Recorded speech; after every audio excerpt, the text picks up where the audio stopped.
नमस्कार, DD news देख रहे हैं आप और आपके साथ मैं हूं शहला निगार। बुलेटिन की शुरुआत करेंगे, लेकिन उससे पहले एक नजर डालेंगे इस वक्त की सुर्खियों पर। संसद के शीतकालीन सत्र में आज लोकसभा में पेश होंगे बैंक और रेल संबंधी विधेयक, तो वहीं राज्यसभा में वायुयान विधेयक पर होगी चर्चा।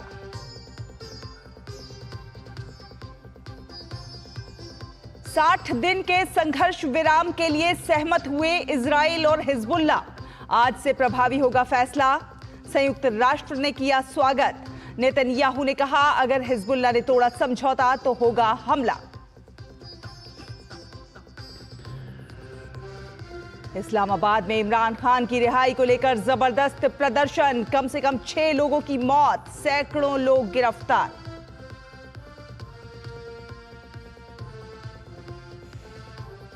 बांग्लादेश में संत चिन्मय प्रभु की गिरफ्तारी और हिंदुओं पर अत्याचार के खिलाफ भारत में आक्रोश।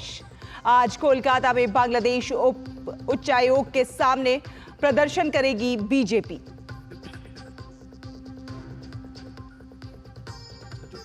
आठ साल के दिवित रेड्डी ने शतरंज के मोहरों से रचा इतिहास। अंडर 8 विश्व कैडेट चैंपियनशिप में पहना चैंपियन का ताज। सात्विक स्वैन का रजत पर कब्जा।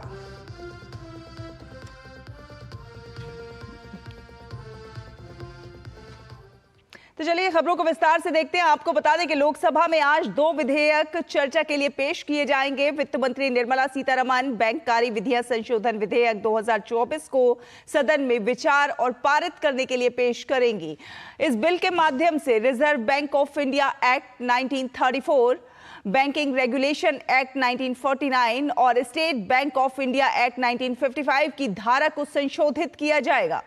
वहीं रेल मंत्री अश्विनी वैष्णव रेल संशोधन विधेयक 2024 को विचार और पारित किए जाने के लिए पेश करेंगे। इस बिल में रेलवे संशोधन एक्ट 1989 में बदलाव लाने का प्रावधान है। इसके साथ ही लोकसभा में प्रश्नकाल के दौरान विभिन्न मंत्रालयों से अहम प्रश्न भी पूछे जाएंगे। राज्यसभा में आज 2 विधेयक चर्चा के लिए पेश किए जाएंगे। नागर विमानन मंत्री किंजरापु मोहन नायडू भारतीय वायुयान विधेयक 2024 को चर्चा के लिए सदन में रखेंगे।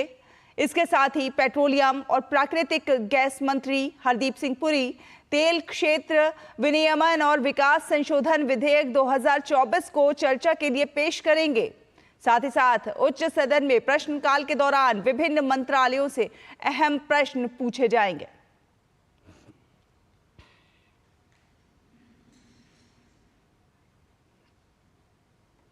और अब अगली खबर। दिल्ली एनसीआर में आज से स्कूल हाइब्रिड मोड में खुल गए हैं। सुप्रीम कोर्ट के निर्देश के बाद वायु गुणवत्ता प्रबंधन आयोग ने इस बात की अनुमति दी है कि बच्चे ऑनलाइन और ऑफलाइन दोनों ही तरीकों से पढ़ाई कर सकेंगे। सुप्रीम कोर्ट की ओर से दिल्ली में लागू ग्रैप 4 के अन्य नियमों में कोई भी छूट नहीं दी गई है। कोर्ट का कहना है कि जब तक AQI लगातार घटता हुआ नहीं पाया जाता है, तब तक ग्रैप 4 के तहत निर्देशों का सख्ती से पालन किया जाएगा। आपको बता दें कि दिल्ली एनसीआर में प्रदूषण बेहद खराब स्थिति में बना हुआ है। दिल्ली में आज सुबह 6 बजे सबसे अधिक AQI शादीपुर में 375 दर्ज किया गया। बवाना में AQI 343 दर्ज किया गया है।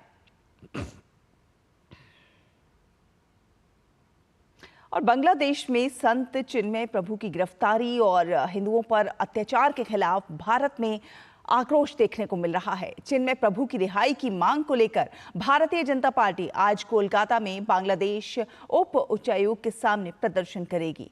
पश्चिम बंगाल विधानसभा में विपक्ष के नेता शुभेंदु अधिकारी ने घोषणा की कि राज्य के सभी भाजपा विधायक आज कोलकाता स्थित बांग्लादेश डिप्टी हाई कमीशन के बाहर प्रदर्शन करेंगे।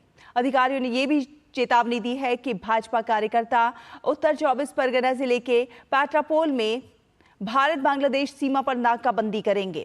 ये प्रदर्शन बांग्लादेश में गिरफ्तार हिंदू नेता चिन्मय कृष्ण दास ब्रह्मचारी की तत्काल रिहाई की मांग को लेकर किया जाएगा। उसके ऊपर जिस तरीके से हमला हुआ, जो वीडियो आया है, बहुत पेनफुल वीडियो। ढूंढ ढूंढ के सब हिंदू को ऊपर पीटा। Not only the police army, जमात का लोग भी हिंदू के ऊपर आक्रमण किया। कम से कम 1000 से ज़्यादा इंजर्ड और कुछ का मौत होने का भी समाचार मिल रहा है। पूरा प्रदेश का सनातनी को मैं नेता प्रतिपक्ष के नाते रिक्वेस्ट कर रहा हूँ, सड़क में आइए। आपको डेमोक्रेटिक वे से पीसफुल तरीके से आवाज़ उठाना चाहिए। और अब बात करेंगे दिल्ली में आयोजित हो रहे वैश्विक सहकारी सम्मेलन 2024 की। जी हां, सम्मेलन शुरुआत दिल्ली के भारत मंडपम में हो चुकी है। 25 से 30 नवंबर तक चलने वाले इस सम्मेलन का उद्घाटन प्रधानमंत्री नरेंद्र मोदी ने किया। सम्मेलन में हिस्सा लेने आए इंटरनेशनल कॉरपोरेट अलायंस के अध्यक्ष चंद्रपाल सिंह यादव ने कहा है कि सहकारिता की पहुंच अब गांव-गांव तक है। अपने आप में ये बेहद अहम है। सहकारिता की पहुंच गांव के आखिरी कोने तक है, गरीब से गरीब व्यक्ति तक है। और अगर सहकारिता में जुड़ेगा, निश्चित रूप से उनको आर्थिक रूप से मजबूत करने में सहकारी आंदोलन का बहुत बड़ा योगदान होगा। जहां बेरोजगारों को रोजगार या महिलाओं को समाज में सम्मान या गरीब किसान को उनकी आवश्यकता के अनुसार चीज जो उनको उपलब्धि, और दूसरा उनको उनके उत्पादन को सही मूल्य दिलाने में सहकारी क्षेत्र की बहुत बड़ी भूमिका है। वहीं एनसीयूआई के अध्यक्ष दिलीप संघानी ने वैश्विक सहकारी सम्मेलन 2024 के आयोजन के लिए बोर्ड का धन्यवाद किया। दिलीप संघानी ने कहा कि 2025 में अंतर्राष्ट्रीय सहकारिता वर्ष भारत में ही घोषित होगा। ये भारत के लिए गर्व की बात है। आज भारत में आईसीए का जो कोऑपरेटिव महासम्मेलन हुआ, मैं सबसे पहले इफ्को के पूरे बोर्ड को धन्यवाद दूंगा। नेक्स्ट ईयर 2025 को भारत में आके इंटरनेशनल ईयर कोऑपरेटिव डिक्लेयर होगा। जो यूएन में जब इन्विटेशन दिया तब प्रस्ताव हुआ था और आज उनका माननीय प्रधानमंत्री ने डिक्लेयर किया है। ये भारत के लिए गौरव की बात है। किसान नेता कृष्णवीर चौधरी ने सहकारिता मंत्रालय के गठन को महत्वपूर्ण बताया है। उन्होंने कहा है कि जैविक उत्पादों के निर्यात में सहकारी संस्थाओं की महत्वपूर्ण भूमिका है। 3 साल से सहकारिता मंत्रालय का गठन किया गया और विस्तार पूर्वक अगर हम कहें कानूनों में बदलाव किया गया, और राष्ट्रीय स्तर पर जो 3 बड़ी सोसाइटियां बीज के उत्पादन के लिए, ऑर्गेनिक उत्पादों का निर्यात करने के लिए, और ये जो हमारी समस्याएं हैं उसका समाधान होगा। और जो हमारी ग्रामीण स्तर पर प्राथमिक सहकारी समितियां हैं, जो सबसे बड़ा काम अभी शुरू किया है, वो जो हमारे स्टोरेज का बहुत बड़ी प्रॉब्लम थी, उसमें पैक्स को स्टोरेज के लिए जो लगाया, जिम्मेदारी दी गई है, ये बहुत अच्छी शुरुआत है।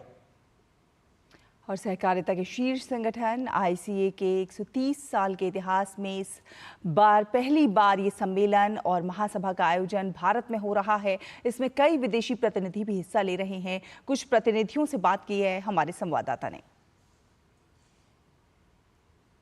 We see it as a real opportunity to increase the awareness for the general public, as well as to do an even better job at advocacy, to make sure that we have a policy ecosystem that supports people who want to use cooperatives to solve today's problems. Now, we heard yesterday from your Prime Minister just how committed the government is to making sure that people can use cooperatives, and I think it can be a real example for other places across the world. It's really great and wonderful opportunity, and I really thank the people, cooperatives in India, and the whole movement. I was impressed with the yesterday's kickoff event. There was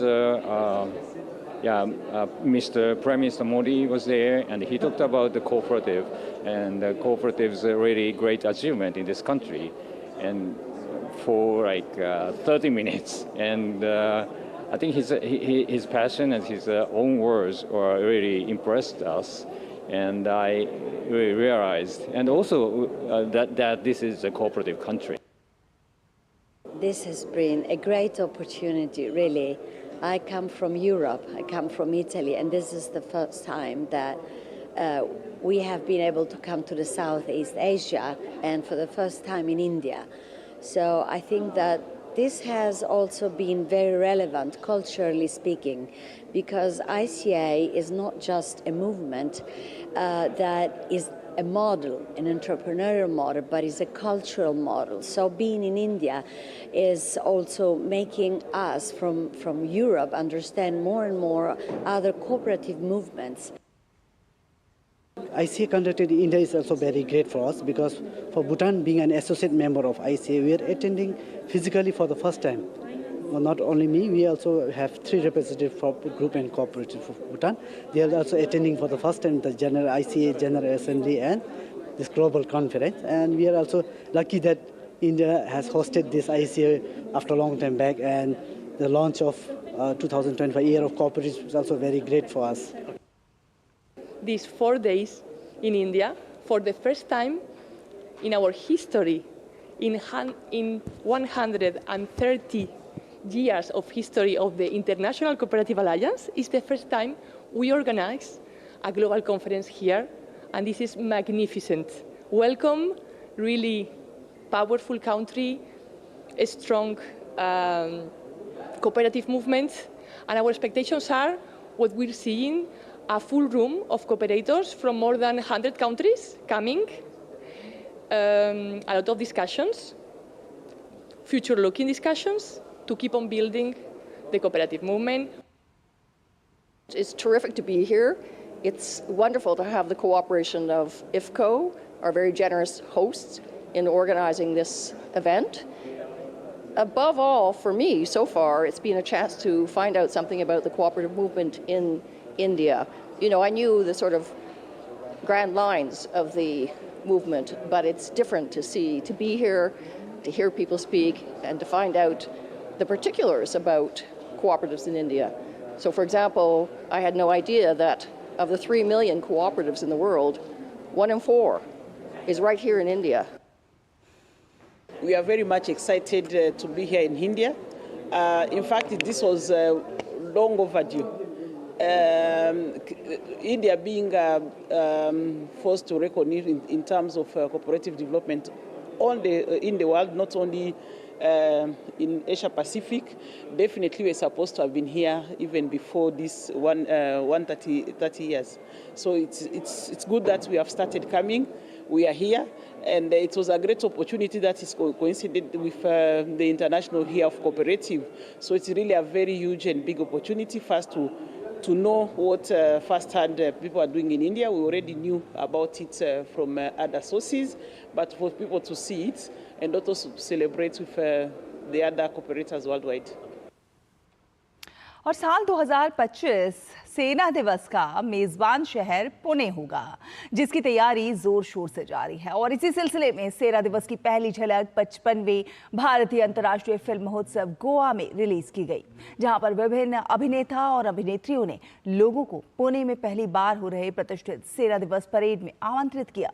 सेना दिवस parade का ये पहला उत्सव, ये जो पहल है, इस उत्सव को विकेंद्रित करती है और साथ ही साथ स्थानीय समुदायों को सशस्त्र बलों के साथ सीधे जुड़ने का अवसर भी प्रदान करती है। हर वर्ष भारत में अनेकों उत्सव और दिवस मनाए जाते हैं। हर दिवस किसी न किसी के लिए खास होता है। वैसे ही साल की शुरुआत में एक ऐसा दिवस आता है जो खास है उनके लिए, जिन पर हर भारतीय को गर्व है, नाज है। अगर आपका सवाल है कि ऐसा कौन सा दिवस है, तो आइए आपको समय में पीछे लेकर चलता हूं और सुनाता हूं एक गौरवमय गाथा।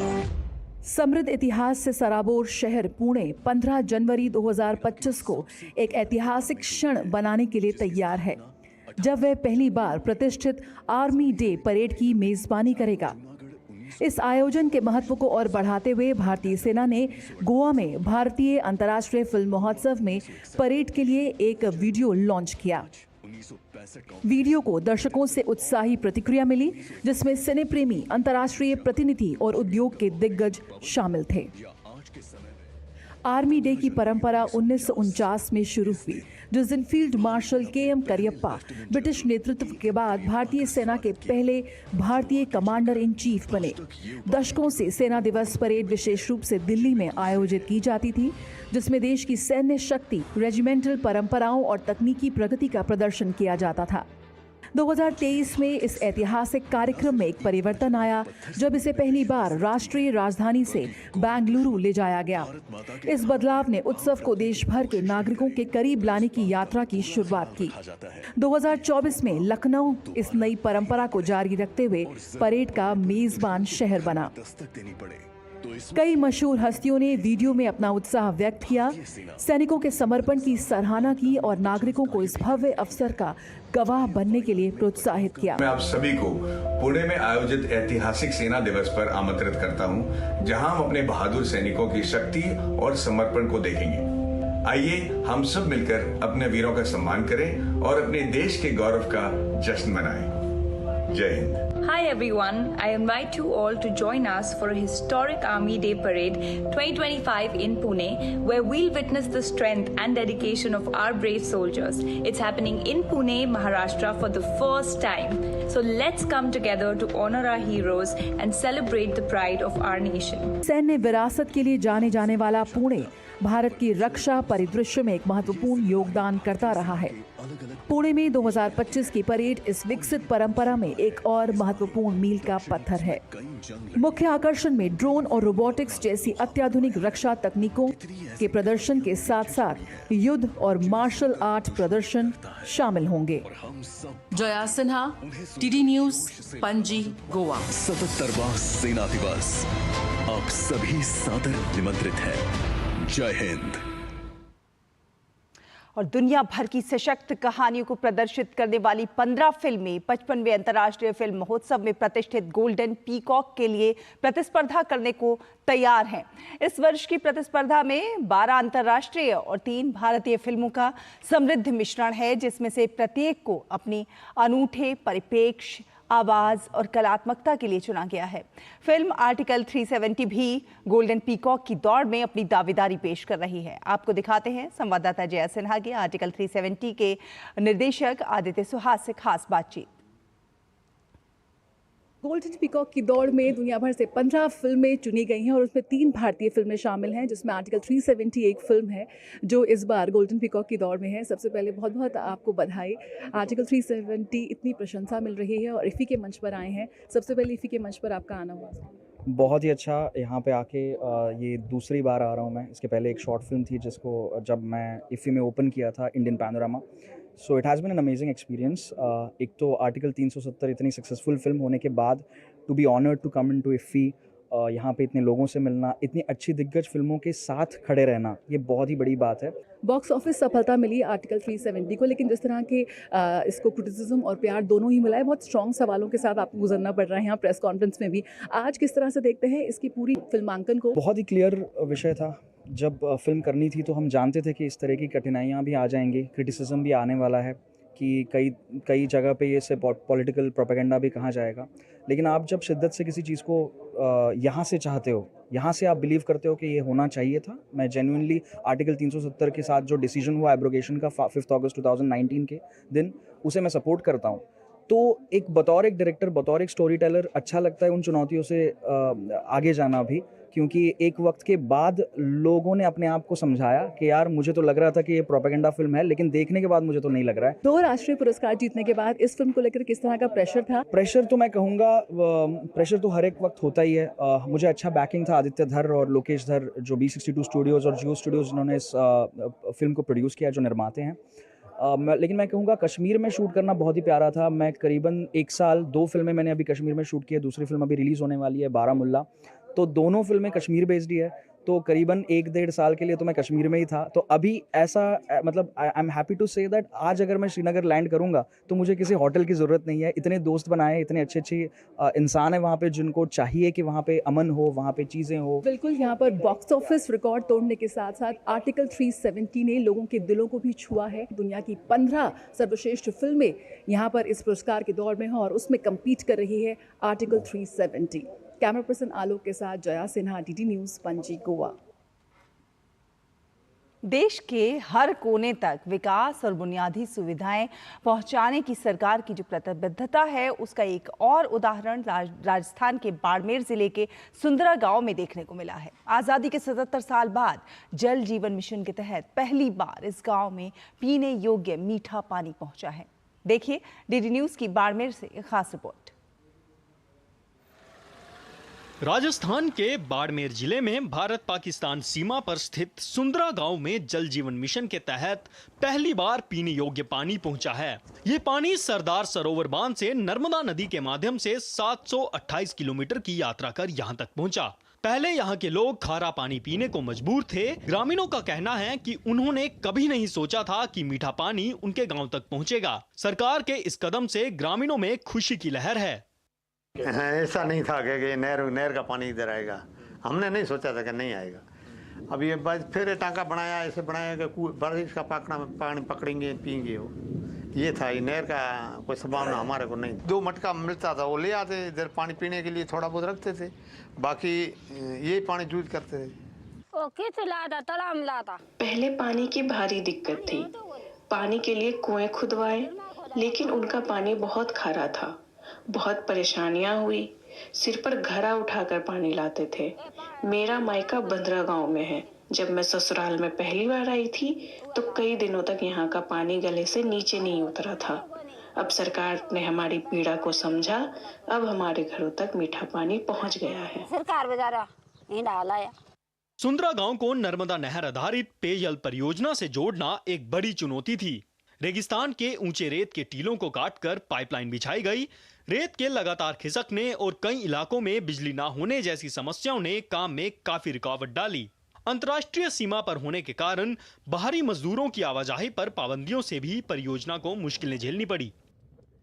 700 किलोमीटर से भी ज्यादा दूरी की जो है सुंदरा बाड़मेर जिले का अंतिम गांव है, वहां तक पानी पहुंचाने की भरसक प्रयत्न किए। और पहले जो डीएनपी का मुद्दा था उसको वन विभाग से क्लियर करवाया। उसके बाद में जो है आगे की प्रोग्रेस हुई।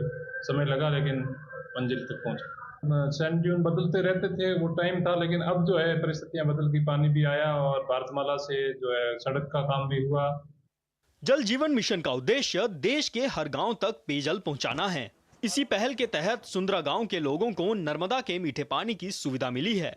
यह प्रोजेक्ट न केवल तकनीकी दृष्टि से महत्वपूर्ण है, बल्कि सरकार द्वारा ग्रामीणों के जीवन में बदलाव लाने वाला एक बड़ा कदम भी है। Bureau report, DD news.